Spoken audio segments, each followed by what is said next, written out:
Hi, welcome to So You Think You're Awake, the show about life transformation through dream interpretation. I'm Michael Sheridan.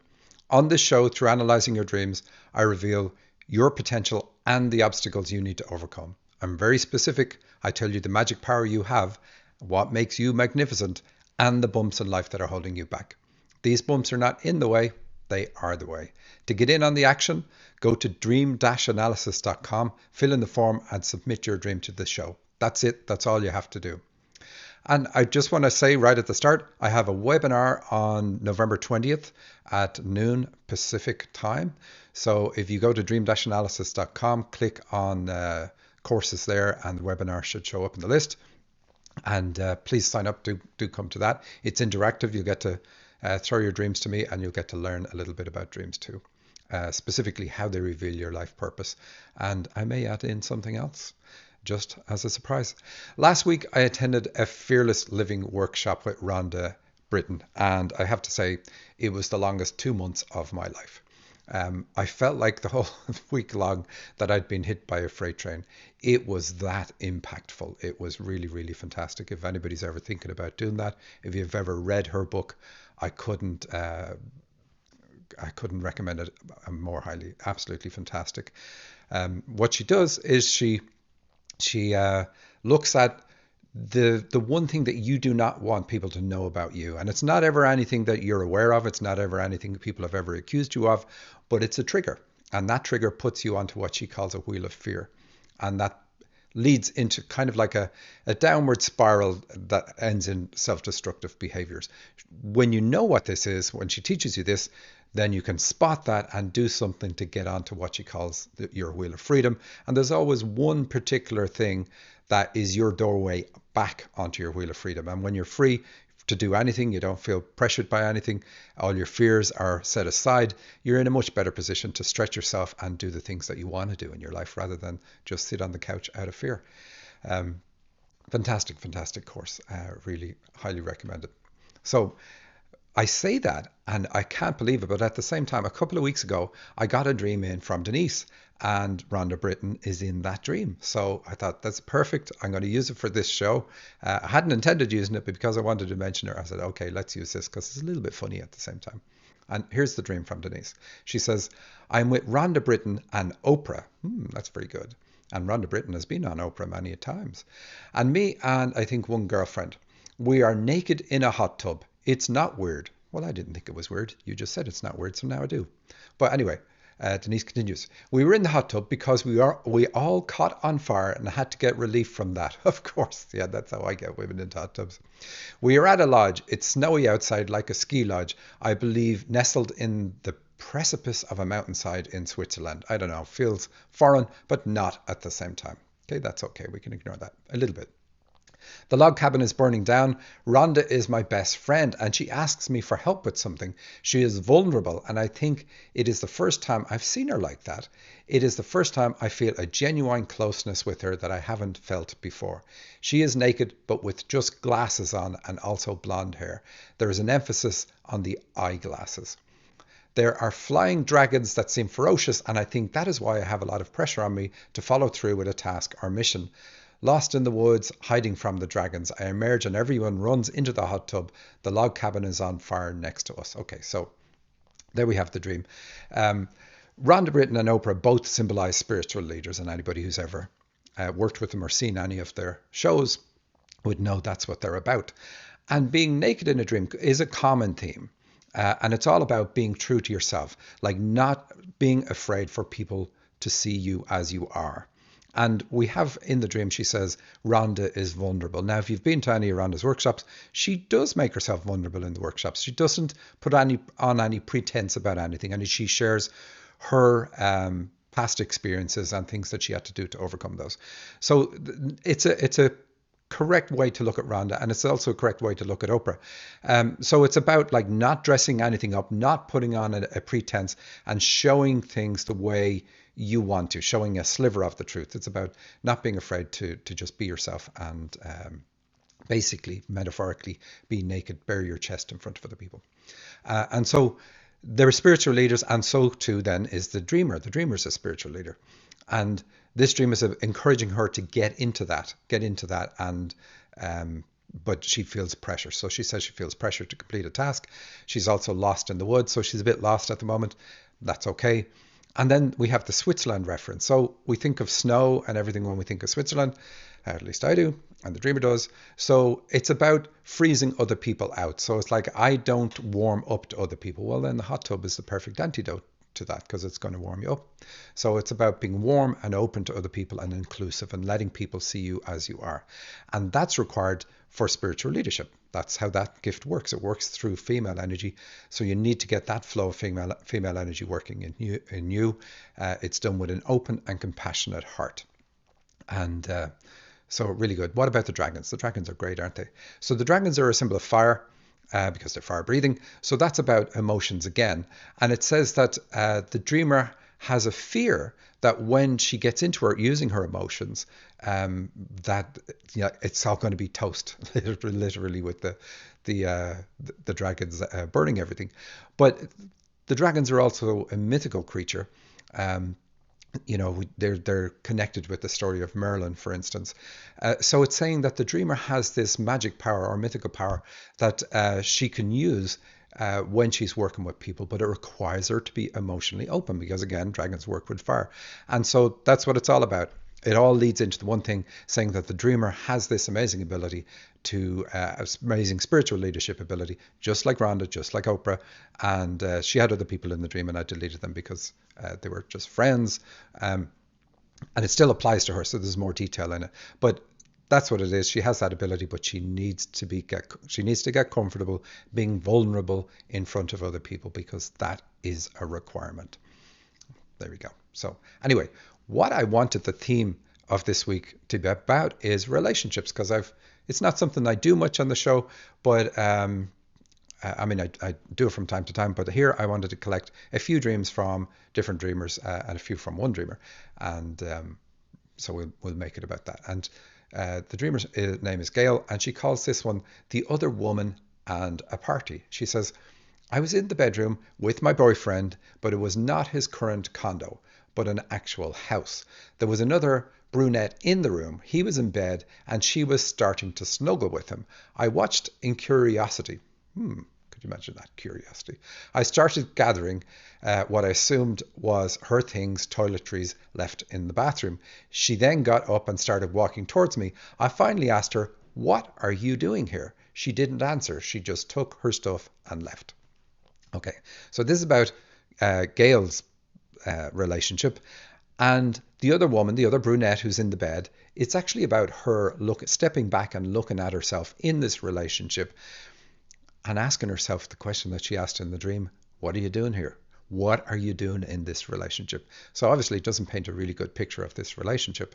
And because she says the other brunette started gathering what I assumed was her things, toiletries left in the bathroom. That's already about elimination and leaving. And that's what the other person does. She leaves the relationship symbolically. So it's kind of like you have mentally left this relationship already. And that's what that dream is about. And now we have another one from the same dreamer. She says, oh, wait, she has a little bit of this one left. She says, the dream then transitioned into a party still at my boyfriend's house. I was still in my PJs. My mom's side was there at the party. I saw my mom's younger sisters and brother and the older brother who just passed last December. One of my aunts took my hand and walked me into the party. So her mom also passed, and that's a big deal for this dreamer. So we have her mom passed, and then reference to a brother who passed. So the real reason that she's stepping back and looking and saying, what am I doing in this relationship, is because she has this sense of, I need to do something with my life before I die. And when I told her that this is what this second part of the dream was about, she said, that's what my mom used to say, or I used to say, be told in the family, that we should do something with our lives. And so that's exactly what it is. That's why these people are in the dream. So that's why she's saying, okay, why am I in a relationship that's going nowhere? I need to do something with my life, and this isn't helping me. She says she woke up very confused. Anyway, not confused once you have the interpretation. She knew exactly, that fits. So another dream, same dreamer. She says, I was at my house talking to my co-worker and another lady. My co-worker was tinkering with her car. Then my boyfriend appeared. He sat on a step to the right of me and said, "When are you going to let me in?" I was in my house, but leaning outside of the top part of my door. When he said that, I woke up. So she doesn't have one of these half doors or Dutch doors or whatever you call them, where you can open the top half. But that's what she had in the dream. Only the top half was open and she was leaning out that. And she says, in waking life, the irony is that my boyfriend is an introvert and doesn't like to do much but stay home and play video games. And it's rare that we go out to eat. Well, he's an absolute find. Many people will be beating the door down to get that boyfriend from you. Um, anyway, you have picked this relationship because you're comfortable in that relationship. You're comfortable without the commitment. And we know that there isn't really commitment because you don't really have the door open to let him in. And and so it's like, yeah, you've got a boyfriend, you can tick the box, but he's not really part of your life. You haven't fully let him in into your life. And that's what that piece is about.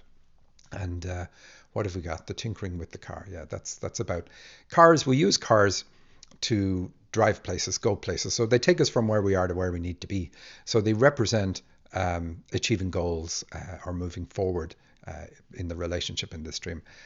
And you're really only tinkering, or somebody else it is, of course, but it's still all you in the dream, is tinkering with the car. So it's like, yeah, it's not really, you're not really committed. You're not wanting to fix this relationship. You're just kind of like, you're in it. Another dream I wanted to do, very simple. It's a longish dream, but I'm just going to do the very start. She says, back to the house where the keys are lost. Well, keys are lost is not good.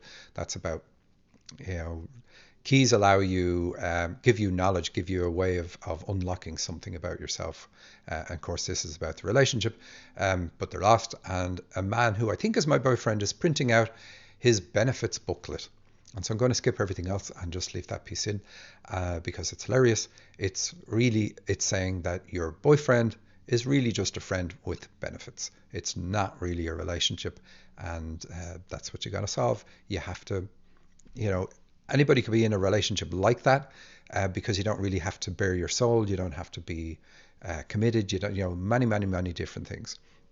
And we see this in other people's dreams. I don't often point it out. But the real value we get out of relationships is by being completely open and honest with one person in a more intimate way than we ever are with other people. It allows us to learn something about ourselves through the relationship. And so if this relationship is not giving that to you, then it's not really of value for you. And you already know that. We know that from your previous dreams.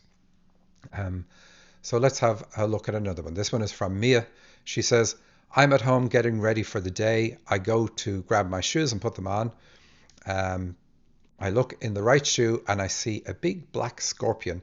It flies out of the shoe with his pinchers opening and closing as it tries to grab me and its stinger trying to sting me.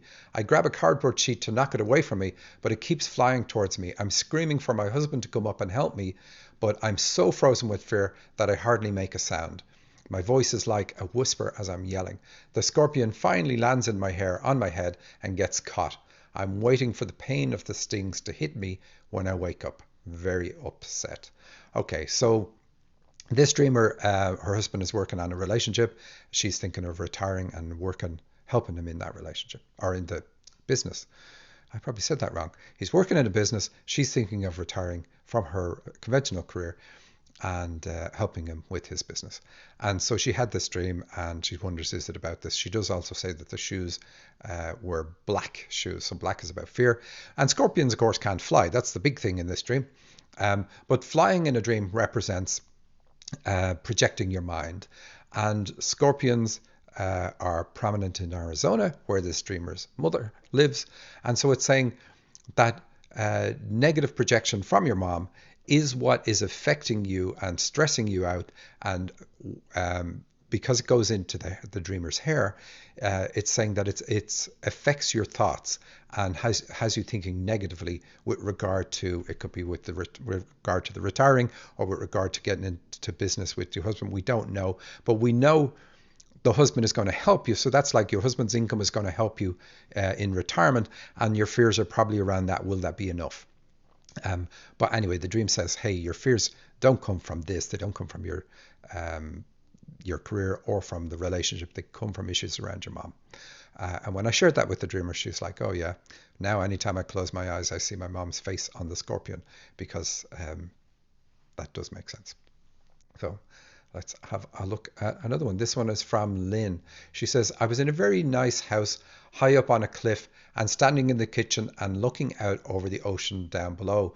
The windows were from floor to ceiling. Okay, so right at the start, high up on a cliff, we know it's a spiritual dream because it's overlooking the ocean. The ocean is about spirituality, because life comes from the ocean and life comes from the spirit world. That's a great metaphor for it. And she's looking out over the ocean. The windows were from floor to ceiling. So that says that the dreamer has a strong connection with her higher self, a strong intuition. That's what the windows represent. Suddenly I saw this giant but baby-like whale.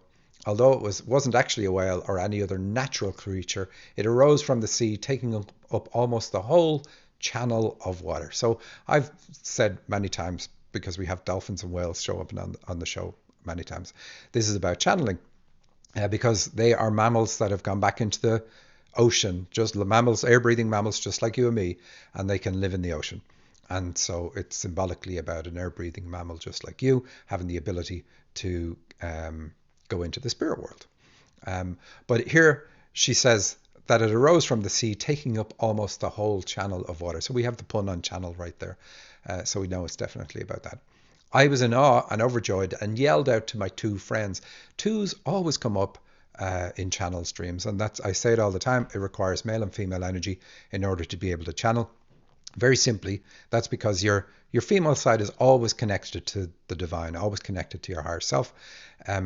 But our rational mind, our conscious mind, let's say, the one that we use when we're awake, is governed by male energy, and we need to quieten that in order to be able to hear what the female side is already picking up from our higher self. And so that's why it requires both energies working in harmony and balance in order for you to be able to channel. And so two shows up because of that, because of the communication, and because we have the two energies required. Then more behemoths showed up out of the water, a giant octopus and other whales. So an octopus, we always think of the 8 arms, but it also lives in the sea. It can also walk out on the land and so on. Quite interesting to see some of the things octopuses get up to, or is it octopi, get up to in pet shops when they get out of their tank, climb into another tank and eat the fish and then go back to their tank. Anyway, we think of the 8 arms, so it's about the heart. 8 is the number for the heart. It's 2 circles, and it's basically the only balanced number there is. If you turn it on its side, it's the infinity symbol. So it's a really good symbol for saying expand yourself through working on your heart. And your heart is the female energy, which I was talking about earlier. Usually it's the female side that most people have the issue with, the flow of female energy. Anyway, she says, I got my phone and snapped a few photos. Of course you got your phone, because that's about communication. And so is channeling. My friend saw some of it, but not all. One giant creature rose up and then dived down and made a thunderous noise that lasted a long time. I did have a brief moment of worry about the integrity of the building. Then the doorbell rang and I looked through the door's peephole and saw 2 men waiting. I didn't know them, so I didn't even let them know I was there. I told my friends and one of them said they were there for her. She let them in and I didn't pay much attention. So it's all about the channeling, because we know that from the start, and the whales and the reference to the channel of water. And you said at the start you were in awe. So this is what you need to be, in awe of your channeling ability. But now it switches a bit and you have a little bit of fear. And you don't want to open the door. So it's like you don't want to open the door and make the connection. We have the 2 again, 2 men outside. So you don't want to make the connection, open up and make the connection. And what way did you say it? You said, I told my friend, I didn't pay much attention. So it's like you don't want to pay too much attention to this gift. So switch it from where you were. Later, I was retelling the story of what I saw to a group of people. And I said, I wonder if it's because I was kissing my channeling friend. Now, she said her friend's name and I asked her, what does your friend do? And she said, she's a channel. So that's exactly it. And she was a bit like perplexed, because she's a woman and her friend's a woman and she's not into that. But in a dream, it doesn't matter. The dream, it's about what does this friend represent? And also, you have to work on your female side. So kissing a female friend is about getting intimately in touch with your female energy. And because this friend is a channel, it's saying that that's going to get you in touch with your channeling skill. And she says, I wonder it was because I kissed her, because it happened soon after that. We were at a workshop and the leader arrived. So you're also a spiritual leader. So your channeling and spiritual leadership are going to work together. And I almost started taking over the meeting until I realized it wasn't my place. Okay, so there we have a problem. You feel like it's not your place to help people using your spiritual leadership skill. And of course it is, because you have the ability and we see it in the dream. So something went on at the start of your life that you've got to fix. And in fact, we're working together. She is fixing this so that she can channel and she can own the space and feel that it is her place to use her gift. And it's kind of funny. In describing this, I was saying, yeah, spiritual leadership works through female energy. But we also have to believe in ourselves in order. So you can be really good. You can see what's going on for people and say, okay, I know how I could help this person, but you don't help them because you don't have the confidence to speak up, or you don't have the belief in yourself that this is what your place is and it's the right thing for you to do. So sometimes it takes male energy to step onto the stage, even though your female energy is flowing enough for you to have that particular gift. So that's where the reluctance comes from in this person's life. She needs to work on issues on the male side in order to be able to feel that it is her place. Anyway, later the two men or boys were hitting on two younger women, and I was worried for them as they didn't know what the boys had done in the past and therefore what they were capable of. I didn't want the boys to hurt the women. So if we look at the boys as representing connecting with your guides, or the idea of connecting with your guides, it's you don't want to get hurt with that. There's two things here. One is a past life influence where you probably were persecuted for using your channeling ability. We don't have to go back far in order, even in America, to see amazing persecution and people being burned and killed for using this ability. Of course, the world is different now, but we've all lived past lives. And so we have the memory of these difficulties, and that is a fear that comes up for people. Another thing that it can be is misusing your spiritual skills in a former life and going the route of Darth Vader and using it in a bad way to harm other people. And so when people do that, of course, I'm joking with the Darth Vader thing, but when people do that, they have a fear that if I get back into my power again in this lifetime, I'm going to misuse it, and I don't want to misuse it. And of course, that's something you have to get over. And of course, knowing you and knowing who you're surrounded by, that is an impossibility for you in this lifetime. So there we go. Anything else in that dream? No, I think we're good. So here Molly had a question. She just has a bit of a snippet. She says she had mismatched clothes.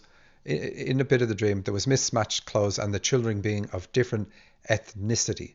And she was looking at that and asked me about that. And I'm saying, for you, because of the context of your dream, that means that you contextualize and you feel like you shouldn't complain about your childhood because others are a lot less fortunate than you are. But here's a news flash. Spirituality is about you healing. The pains in your life are not lessened by the pains in someone else's life. So you have every right to complain about your life to a therapist. But you have every right to complain and every right to look for healing and look at what went on in your life and say, okay, how do I heal this? It's kind of, this is talking about the Rhonda Britain stuff earlier, and we get onto this wheel of fear where we are afraid to do things, but fear can convince us that we're not really afraid, it's just the right thing to do. And this is a classic case in point, where the dreamer is saying, well, I don't have the same horrible life that other people in starving countries in the world, for instance, have. So who am I to complain? And that's perfect, because then you won't ever have to deal with the issues that caused you the pain in your life at the start of your life, and you'll never advance. And fear is happy, like I said before, for you to sit on the couch eating Doritos, because that's a comfortable place. You won't do anything dangerous while you're sitting there. Like express your emotions and open your heart or get into a relationship. So anyway, that's what it is. You have to realize you're deluding yourself and look at your life and say, ignore everybody else on the planet and say, the most important thing for me, or I am the most important person on the planet. That's the best way to look at it. I am the most important person on the planet, and I'm worthy of love, and I'm worthy of all the attention that's required to heal the issues that I had from the start of my life. and give myself the love that I need, or whatever it is in your case. And I'm worthy of help. I'm worthy of people showing up and helping me to heal these things. Um, because that's what you need to do. That's what we all need to do. We all have issues. We all have obstacles. And I say at the start of the show every week, the obstacles are the way. So working on these is how we do the spiritual growth, how we grow in ourselves. So exactly what you need to do. And thanks for sending in that question. So that's my show for this week. If you want me to analyze your dream on the show, go to dream-analysis.com and fill in the form, and I will take it from there. I also want to say I do have a webinar on November 20th at 12 o'clock Pacific time. But also I'm teasing the idea of doing an in-person weekend workshop in near Toronto in Canada sometime in January. If you're interested in that, do write and let me know. Go to the website, you'll get my email address there, and I will keep you informed. So I don't just do dreams. I want to point that out, and lots of people know that, but the whole point of dreams is that they show you where your issues are. They show you what the great things about you are too, but they show you where your blocks are. And really, we need to heal those blocks. And that's what the weekend workshops are about, fully understanding what your life purpose is, and what blocks you from achieving your life purpose, and what growth you're going to get. So we don't just say, okay, here's a block. We know from the dreams, here's the block, here's how you got it, here's the person it's connected to. It's usually connected to a person. It doesn't have to be. It could be birth itself, or it could be other things, or it could be a past life. But we know from the dreams what it is. And you work on that, and you know what you're going to get out of that. And then you're going to get that for the whole rest of your life. You're free from that conditioning, free from the limitations that have dogged you, no matter how long you've had this thing. And people are always surprised that I say, look, do a course or do one of my healing courses, and it takes 6 to 8 weeks for you to free yourself from a condition that has plagued you for all of your life. But that's what it's about. That's what life is about. Understanding what your gifts are, how you're going to help other people.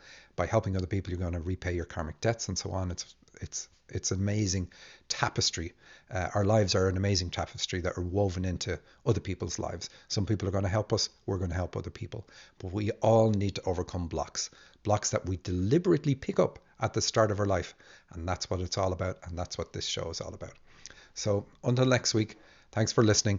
I'm Michael Sheridan.